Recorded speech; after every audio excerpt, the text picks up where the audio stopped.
শিক্ষার্থীরা, দেখো তোমাদের ষান্মাসিক সামষ্টিক মূল্যায়ন ২০২৪ এর ইতিহাস ও সামাজিক বিজ্ঞান ষষ্ঠ শ্রেণীর যে তোমাদের আজকে যে পরীক্ষা হবে, সেখানে ও যে প্রজেক্ট আছে সেটার নাম হচ্ছে দায়িত্বশীল ভূমিকায় আমি। তো এই কাজে তোমাদের দেখো এখানে কিছু নির্দেশনা দেওয়া আছে। এই নির্দেশনা মোতাবেক কিন্তু তোমাদের কাজ করতে হবে। তোমরা আশা করি এতক্ষণ প্রশ্নটি পেয়ে গেছো, প্রশ্ন পড়ে নিয়েছো। আমার চ্যানেলেই প্রশ্ন আপলোড দেওয়া আছে, তোমরা দেখে নিতে পারো। তো এখন আমি তোমাদেরকে যে কাজগুলো আছে সেগুলোর সম্পূর্ণ উত্তর দেখাবো। তো দেখো, প্রথমে কাজ ১ ছিল, চলো সহপাঠীকে জানি। সহপাঠীকে জানার জন্য প্রথমে প্রশ্ন তৈরি করতে হবে। প্রশ্ন তৈরি করতে হবে। আর প্রশ্ন তৈরি করার জন্য আমাদের ২ টা প্রেক্ষাপট দেওয়া আছে। একটা ভৌগোলিক, একটা সামাজিক ও সাংস্কৃতিক প্রেক্ষাপট। ভৌগোলিক প্রেক্ষাপটে আমাদের কিছু প্রশ্ন তৈরি করে সেগুলো আমার বন্ধুকে বা আমার সহপাঠীকে জিজ্ঞেস করতে হবে। আর সামাজিক ও সাংস্কৃতিক প্রেক্ষাপটে কিছু প্রশ্ন তৈরি করে সেটা আমার বন্ধুকে জিজ্ঞেস করতে হবে এবং সেটার প্রশ্ন তৈরি করতে হবে। তো এই প্রশ্নগুলো কেমন হতে পারে, চলো দেখে নেওয়া যাক। তো এটা প্রশ্নগুলো দেখো, এই প্রশ্নগুলো আমি খাতায় লিখে রেখেছি যাতে তোমরা বুঝতে পারো যে পরীক্ষার খাতায় তোমাদের কিভাবে লিখতে হবে। তোমাদের পরীক্ষার খাতায় পেলেই তোমরা উপরে একটু বড় করে মোটা করে লিখবা দায়িত্বশীল ভূমিকায় আমি। যেহেতু তোমার পুরো প্রজেক্ট বা পুরো কাজের নাম হলো দায়িত্বশীল ভূমিকায় আমি। এই কথাটার আগে প্রজেক্টের নাম লিখে নিতে পারো। নিচে ২ টা দাগ দিতে পারো চিকন, চিকন বা অন্য অন্য কালারের কলম দিয়ে বেগুনি, আসমানি, সবুজ, নীল এগুলো। তো কাজ ১ ছিল, চলো সহপাঠীকে জানি আমি এভাবে লিখে নিলাম। তোমরাও এভাবে পরীক্ষার খাতায় লিখবে। তারপরে ক ছিল প্রশ্নমালা। তাহলে ভৌগোলিক প্রেক্ষাপটে পরিচয় জানার জন্য প্রশ্নসমূহ। এই প্রশ্ন আমি এখানে ৪ টা লিখেছি। তোমরা চাইলে আরো কিছু প্রশ্ন লিখতে পারো। ৪ টা প্রশ্ন কি, কি লিখলাম? তোমার এলাকার ভূপ্রাকৃতিক বৈশিষ্ট্য কিরূপ?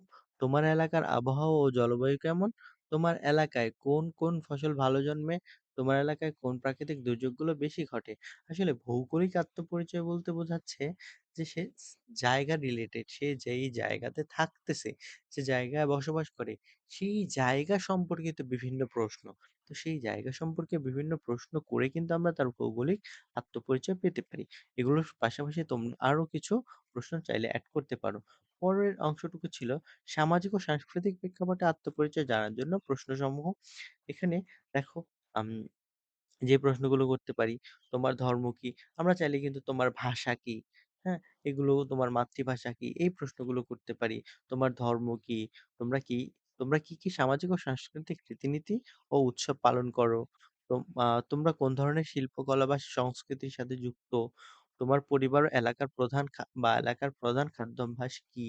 তো এই প্রশ্নগুলো কিন্তু আমরা চাইলে করতে পারি। তোমরা চাইলে এখানে আরো প্রশ্ন যুক্ত করতে পারো। কেমন প্রশ্ন যুক্ত করতে পারো? তার পোশাক কেমন, রীতিনীতি কেমন, পেশা কেমন? হ্যাঁ? এই ধরনের প্রশ্ন কিন্তু তোমরা এখানে যুক্ত করে এখানে প্রশ্নমালা তৈরি করতে পারো। তো সেই প্রশ্নগুলো কিন্তু খাতায় বা উত্তরপত্রে তোমাকে লিখতে হবে। ২ নাম্বারে জোড়া গঠন ও তথ্য সংগ্রহ। তো তারপর তোমাদেরকে জোড়া গঠন করতে হবে। শিক্ষক হয়তো তোমাদের জোড়া গঠন করে দিবেন। জোড়া গঠন করে দেওয়ার পর তুমি যে প্রশ্নগুলো লিখলে এটা তুমি তোমার ফ্রেন্ডকে বলবা। সে যে উত্তরটা দিবে সেটা তোমাকে খাতায় লিখতে হবে। তাহলে বুঝতে পারছো এটা আসলে আমি লিখে দিব না। এটা তোমাদের পরীক্ষার খাতাতেই করতে হবে। তারপর দেখো নাম্বার তথ্য সাজাই। নাম্বারে তথ্যগুলো তুমি কিভাবে সাজাবে? এই যে তোমার বন্ধু তোমাকে যেই এই খ নাম্বারে তুমি যেই প্রশ্নগুলো লিখছো এগুলোর উত্তর সে খ নাম্বারে তোমাকে দিবে।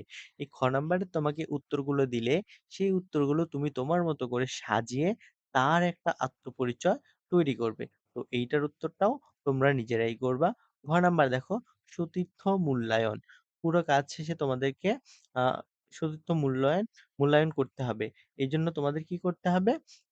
এইজন্য দেখো, এরকম একটা ছক, সেইম একটা ছক তোমরা খাতায় আগে টেনে নিবা।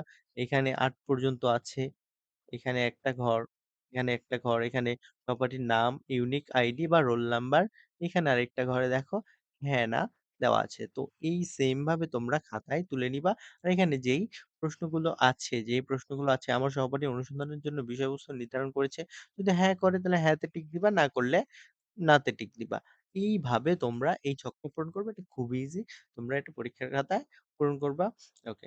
তো তারপরে দেখো কাজ ২ তে অতীত ও বর্তমানের সামাজিক অবস্থা এটা দেওয়া আছে। এই কাজটা আমি তোমাদেরকে করে দিব। চলো দেখা যাক। এখানে আগে প্রশ্নটা তুমি ভালোমতো আগে বুঝে নাও। অতীত ও বর্তমান মানুষের জীবন জীবিকা। এখানে তোমরা এই ইনস্ট্রাকশনটা পড়লে তোমরা বুঝতে পারবা যে অতীত ও বর্তমান মানুষের জীবন জীবিকা সম্পর্কে তোমার কাছে জানতে চাওয়া হইছে। অতীত অতীতে বাংলা অঞ্চলের জীবন ও জীবিকা, বর্তমানে আমার সহপাঠীর এলাকায় মানুষের জীবন ও জীবিকা।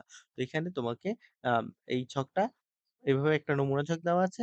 এভাবে কিন্তু তোমাদের আরো বড় করে তারপরে এই ছকটা পূরণ করবা। তোমরা কিন্তু জাস্ট এই ছোট একটু জায়গা দেখে এইখানেই পূরণ করবা তা কিন্তু না। এই জায়গাটা তোমার ২-৩ পৃষ্ঠায়ও লাগতে পারে। তো এটার উত্তর কিভাবে করছি চলো দেখা যাক। তো দেখো খ নাম্বার আমি বলে দিছিলাম এগুলো কিভাবে করতে হবে। যে খাতাতে তোমরা এগুলো এভাবে করবা। তো কাজ দেখো ২ অতীত ও বর্তমানের সামাজিক অবস্থা আমি এটা লিখে নিলাম। অতীতে বাংলা অঞ্চলের জীবন জীবিকা, বর্তমানে আমার সহপাঠী এলাকার মানুষের জীবন ও জীবিকা। তো অতীতে জীবন জীবিকা, তো এই যে আমি ছক এভাবে টেনে নিছি বইয়ের মতো করে। তারপরে আমি ১ম এ লিখলাম জীবন। জীবন কি? দেখো জীবন সম্পর্কে এখানে আমি ৩ টা কথা লিখছি। এটা হলো গ্রাম্য জীবন। অতীতকালে কিন্তু তখন অধিকাংশ মানুষ গ্রামে বাস করত। বাড়িঘরগুলো মাটি ঘর বা টিনের ছাউনি দিয়ে তৈরি করা হতো। ২ নাম্বার খাদ্যাভ্যাস। প্রধান খাদ্যাভ্যাস ছিল ভাত ও মাছ। এর পাশাপাশি তারা হয়তো শাকসবজি ইত্যাদি খেত। ৩ নাম্বার শিক্ষা সংস্কৃতি। মক্তবের প্রচলন ছিল তখন শিক্ষা ব্যবস্থায়। সংস্কৃতি ছিল বেশ সমৃদ্ধ। আর জীবিকা হিসেবে আমি কি দিলাম? জীবিকা কৃষি, যে তারা অধিকাংশ মানুষ তখন কৃষিকাজ করত। এগুলো লিখে নিবা। আমি লিখি নাই। ২ নাম্বার মৎস্য শিকার। অধিকাংশ মানুষ তখন কি মৎস্য শিকারের সাথে যুক্ত ছিল। কারুশিল্প। কারুশিল্প বলতে তখন তাঁত শিল্প, মৃৎশিল্প, চামড়া শিল্প, কাঠ শিল্প ইত্যাদি কিন্তু গড়ে উঠেছিল। ৪ নাম্বার জলপথ ও নৌযান। তখনকার রাস্তাঘাট বা স্থলপথ কিন্তু তত বেশি উন্নত ছিল না। তখন হচ্ছে জলপথ দিয়েই আ ব্যবসা-বাণিজ্য আ ইত্যাদি হতো। লোকজন পারাপার, এক জায়গা থেকে অন্য জায়গায় যাওয়া এগুলো হতো। বর্তমানে বর্তমানে আমার সহপাঠী এলাকার জীবন ও জীবিকা কেমন? দেখো জীবনে আমি ১ম এই দিলাম আগে ছিল গ্রাম্য জীবন, এখানে হলো নগর জীবন। শহর জীবন, বড়, বড় বিল্ডিং, অট্টালিকা এগুলো দিবা। ২ নাম্বার খাদ্যাভ্যাস। খাদ্যাভ্যাস আগে মানুষ শুধু প্রধান খাদ্য ছিল ভাত, মাছ। এখন দেখো ভাত, মাছের পাশাপাশি ফাস্ট ফুড, বিদেশি খাবার, থাই, চাইনিজ এগুলো কিন্তু এখন মানুষ অনায়াসে খায়। তারপরে আরো যে বাইরের খাবারগুলো আছে পিজ্জা, বার্গার, হ্যাঁ? এগুলো কিন্তু খায়। ৩ নাম্বারে দেখো শিক্ষা ও সংস্কৃতি। আগে ছিল মক্তবের এখন যেটা ছিল আমার বন্ধুর এলাকার এটা কিন্তু সবার কমন, হ্যাঁ? প্রত্যেকটা এলাকারই এখনকার বাস্তব চিত্র কিন্তু এইটা। তো স্কুল, কলেজ, বিশ্ববিদ্যালয়, প্রাইভেট টিউটর এখনকার শিক্ষা ব্যবস্থা কিন্তু এগুলো। তো আগে ছিল মক্তব এরকম। তো জীবিকাতে কি দিলাম? এখন কৃষির পাশাপাশি সবাই কিন্তু চাকুরি করে। অনেকে প্রবাসে যায় বা বিদেশ যায় প্রবাসী। আগে কারুশিল্প ছিল, এখন শিল্প প্রতিষ্ঠান গড়ে উঠেছে। আগে ব্যবসা-বাণিজ্য ছিল, এখনো ব্যবসা-বাণিজ্য। তবে আগের ব্যবসা-বাণিজ্যের সাথে এখনকার ব্যবসা-বাণিজ্যের পার্থক্য আছে। যেটা এখন আমার বন্ধুর এলাকায় বা এটা সমস্ত সমস্ত জায়গারই কিন্তু একই চিত্র। তো এইটা কিন্তু তোমরা সবাই হুবহুই লিখতে পারো পরীক্ষার খাতাতে। তো তারপর দেখো পরে যে প্রশ্নটা ছিল সেটা হলো বিভিন্ন ভূপ্রাকৃতিক বৈশিষ্ট্য ও মানুষের জীবন জীবিকা। এটা দেখো তোমরা কিন্তু বই নিয়ে যাবা। তোমাদের বই নিয়ে যেতে হবে। তোমাদের বইয়ের ৬২ পৃষ্ঠাতে দেখবা যে ছক বা যেগুলো আছে সেখান থেকে কিন্তু হেল্প নিয়ে এই কাজটা তোমাদের করতে হবে। তো এই কাজটা আমি করে দিলাম না? এটা তোমরা বই থেকে বই যেহেতু নিয়েই যেতে পারবা, তো বই দেখে এই কাজটা করবা। তো পরে দেখো কাজ ৩ আছে, দায়িত্বশীল ভূমিকায় আমি। দায়িত্বশীল ভূমিকায় আমি ১ম এ আত্মপ্রতিফলন। আমাদের সমাজের বিভিন্ন আত্মপরিচয়ের মানুষ বসবাস করে। আমরা কিভাবে সবার সাথে মিলেমিশে থাকতে পারি, তা নিয়ে আমাদের ভাবনাগুলো লিখে ফেলি। তো আমাদের ভাবনাগুলো কেমন, কেমন হতে পারে? চলো আমাদের ভাবনাগুলো আমরা লিখে ফেলি। দেখো কাজ ৩ এর আত্মপ্রতিফলন আমাদের সমাজে বিভিন্ন আত্মপরিচয়ের মানুষের বসবাস, আমরা কিভাবে সবার সাথে মিলেমিশে থাকতে পারি তা নিয়ে আমাদের ভাবনাগুলো নিম্ন। তো সেই ভাবনাগুলো কি, কি হতে পারে দেখো? ১ শ্রদ্ধা ও সম্মান। সকলের সংস্কৃতি, ধর্ম ও পরিচয়ের প্রতি শ্রদ্ধা ও সম্মান প্রদর্শন করা উচিত। প্রতিটি মানুষের নিজস্ব পরিচয় ও বিশ্বাসের গুরুত্বকে স্বীকৃতি দেওয়া উচিত। তাহলে কি হবে? তাহলে কিন্তু আমাদের দেখো যে আমরা মিলেমিশে থাকার জন্য বিভিন্ন পরিচয়ের মানুষ সমাজে মিলেমিশে কিন্তু আমরা থাকতে পারবো। তারপর দেখো ২ নাম্বারে দিয়েছি যোগাযোগ ও বোঝাপড়া। বিভিন্ন আত্মপরিচয়ের মানুষের মাঝে সাথে খোলামেলা ও সুস্থ যোগাযোগ করা উচিত। একে অপরের দৃষ্টিভঙ্গি হবে, শ্রবণ কর আ বুঝতে, শ্রবণ করতে আগ্রহী হওয়া দরকার। তারপরে দেখো দিলাম তাহলে কিন্তু আমরা কি করতে পারবো? সবাই মিলেমিশে থাকতে পারবো। দেখো সহনশীলতা এখানে আমি একটু ব্যাখ্যা করেছি। এগুলো করলে কিন্তু আমরা মিলেমিশে থাকতে পারি। ৪ শিক্ষা ও সচেতনতা। ৫ সামাজিক সংযোগ সরি। ৬ একতা ও সহযোগিতা। ৭ নৈরাজ্য ও বৈষম্য প্রতিরোধ। এই ধারণাগুলির মাধ্যমে আমরা একটি শান্তিপূর্ণ, সংহত ও সম্মানজনক সমাজ গড়তে সাহায্য করতে পারবো। তো এই বিষয়গুলো কিন্তু তোমরা ভালো করে পড়ে নাও। এই ব্যাখ্যাগুলো সহ তোমরা লেখার চেষ্টা করবা। আর ব্যাখ্যাগুলো না পারলে অন্তত এই পয়েন্টের বোল্ড করা কথাগুলো যেন লিখতে পারো, সেভাবেই তোমরা প্রিপারেশন নিবা। তো দেখো তারপরে নাম্বারে দল গঠন ও আলোচনা ছিল। দল গঠন ও আলোচনা এখানে এটা তো তোমাদের দল গঠন করে আলোচনা করতে হবে। সো এই কাজটাও আমি করে দিলাম না। এটা তোমরা পরীক্ষার খাতাতেই করবা। দেখো নাম্বারে প্রতিবেদন, যেটা সবার চাহিদা। সবাই কমেন্টে বলতেছো প্রতিবেদনটা লিখে দেওয়ার জন্য। দেখো আমি প্রতিবেদনটা লিখবো। তো প্রতিবেদন লেখার জন্য আমাদেরকে ১ম এই কিছু বিষয় খেয়াল রাখতে হবে। সেই বিষয়গুলো কি? যে দায়িত্বশীল ভূমিকা আমি।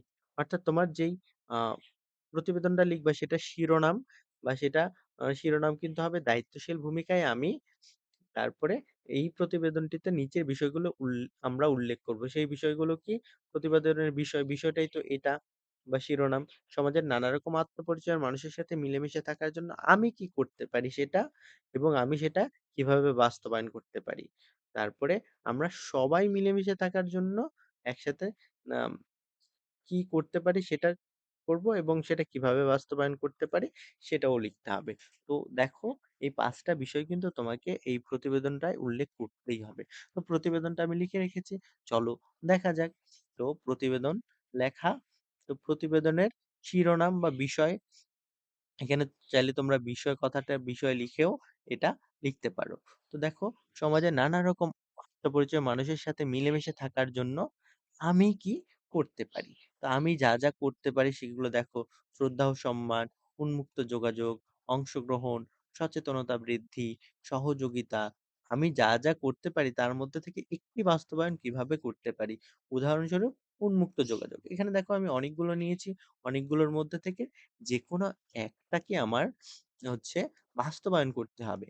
তো উন্মুক্ত যোগাযোগ বাস্তবায়নের জন্য আমি নিচের পদক্ষেপগুলো গ্রহণ করতে পারি। যেমন আলাপচারিতা করতে পারি, আলোচনার আয়োজন করতে পারি, ফিডব্যাক নিতে পারি। তো দেখো এগুলোর কিন্তু একটু করে ব্যাখ্যা আছে সবগুলো। এই ব্যাখ্যাগুলো একটু করে তোমরা পড়ে নিবা। সমস্যা হলে কমেন্ট বক্সে জানাবে, আমি বুঝিয়ে দেওয়ার চেষ্টা করব। তারপর দেখো সমাজের নানা রকম মানুষের সাথে মিলেমিশে থাকার জন্য আমরা সবাই একসাথে কি করতে পারি? আমরা একসাথে নিম্নলিখিত কার্যক্রমগুলো করতে পারি। সেগুলো কি? সাংস্কৃতিক অনুষ্ঠান করতে পারি বা সাংস্কৃতিক এখানে একটা আকার দিবা। কমিউনিটি সেবা প্রকল্প গ্রহণ করতে পারি। আ শিক্ষামূলক কর্মশালা গ্রহণ করতে পারি। তো আমরা সবাই একসাথে যা করতে পারি তার মধ্যে যেকোনো একটি কাজ কিভাবে বাস্তবায়ন করতে পারি। তো সেই একটি কাজ আমরা যেভাবে বাস্তবায়ন করতে পারি, উদাহরণস্বরূপ সাংস্কৃতিক অনুষ্ঠান বাস্তবায়ন করতে আমরা নিম্নলিখিত পদক্ষেপগুলো নিতে পারি। সেই পদক্ষেপগুলো হতে পারে এরকম পরিকল্পনা ও সংগঠন, সম্পর্ক স্থাপন, প্রচার, ফিডব্যাক, হ্যাঁ? দেখো এইভাবে কিন্তু তোমরা এই ব্যাখ্যাগুলো একটু করে পড়ে নিবা। তো তোমাদের যখন প্রতিবেদনটা শেষ হয়ে যাবে। প্রতিবেদন শেষ হওয়ার পর তোমরা অবশ্যই প্রতিবেদন প্রণয়নকারীর নাম দিবা আর তারিখ দিবা। চাইলে তোমরা সময়টাও এড করতে পারো।